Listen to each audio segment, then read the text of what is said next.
tukashada waxaan dhigi diintii xaweesta Soomaaliya waa dimuqraadiyad iskaga taganayo waa dimuqraadiyad Canadian buu kula jeeynaysaa waxaan nin Canadian oo jeeynaysaa ilaahay buu caabudaya ani walba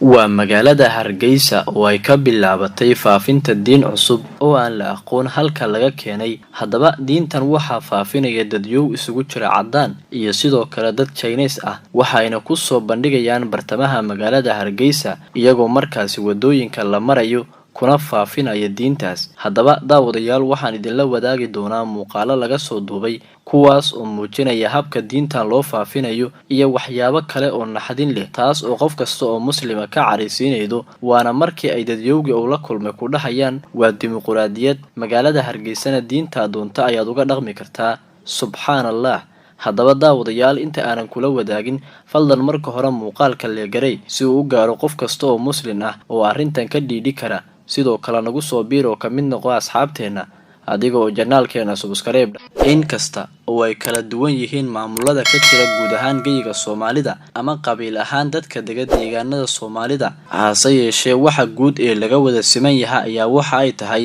inay haystaan diinta Islaamka mana jirto deegaan Soomaali ah oo aan looga dhaqmin diinta Islaamka hase yeeshee arrinkani waa mid naxdin ku abuuray qof kasta oo muslim Soomaali ah waxayna arrintani ka dhigan tahay haddii aan maanta laga digtoonaan inay noqon karto wax sii faafayo ma ogi in dadka Hargeysa ku sugan oo idil ay ka warqabaan mana ogi in dawladda Soomaaliland ay arrintani ka warqabto hase yeeshee waxaan idinla wadaagi doonaa muuqaalo lagu duubay bartamaha magaalada Hargeysa kuwaas oo muujinaya nin Chinese ah oo faafinaya diin uu isagu sheegay inuu haysto waxaana ninkani sameeynaya dhaqamo la yaab leh isagoona laba tilaabo hore u qaadayo kadibna sujuuda dhulka dhiganayo wuu istaagayaa mar kale ayuuna sidaasi sameeynaya haddaba waa kan ninkan oo sidaasi ku dhaqmayo kuna soo bandhigaya bartamaha magaalada Hargeysa diintan uu aaminsan yahay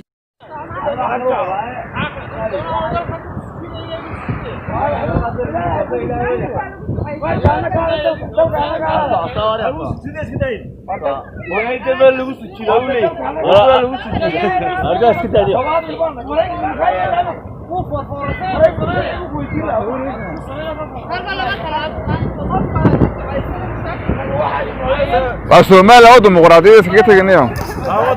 waa dimuqraadiyad ya filimka la forforsanaya marka waa maxay talow riyoodarka saqaar kale noocaalo inaga hadii aroon tirina ayaga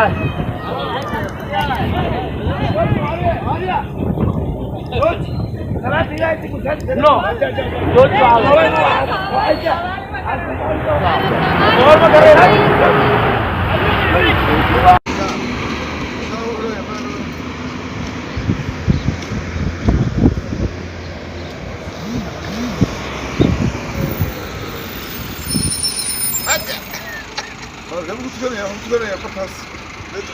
tukashada waxaan dhigi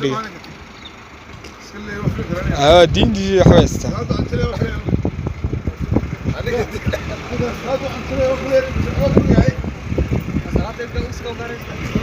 haddaba daawadayaal waxaan rajeynayaa in aad aragtay ninkan iyo habka uu dhaqmayo ninkani waxa uu soo bandhigayaa diinta uu aaminsan yahay hase yeeshee daawadayaal mar kale ayaa ninkan la weydiinayaa waxaan uu aaminsan yahay iyo sababta uu arrintani u sameynayo hase yeeshee waxa uu la soo baxayaa qoraal ku qoran bartiisa moobilka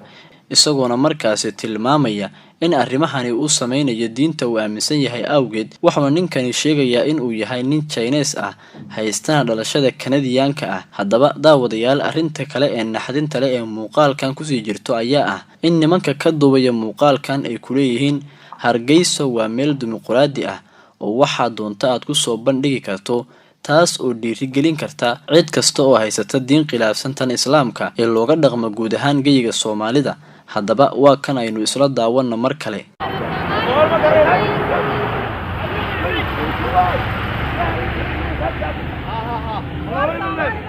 stop this action we are Muslimin ممنوع بيت إلهي هاتقو وصلاته عن تليا أبى سوني حن سيا salaada ilaahay ku cajilay salaada waa salaad maxay tahay waa cajilay أنا كندي أنا بقول شيء نسوي أنا كندي أنا شيء نسا أي بري بقول people بقول بري to stop COVID-19 بقول لهم تقارنا وحنا هاي بقول لهم تقارنا Chinese كندي أنا ضد كانوا تكني بقول يسوي قصدي لهاي COVID-19 كمان تبغى بدادي ما فهمت مركز يسوي هوش يسكوته اسكت صو we are ديمقراطيين اوكي اسكت إنه أو اسكت إلهي بعبده يعني والله بس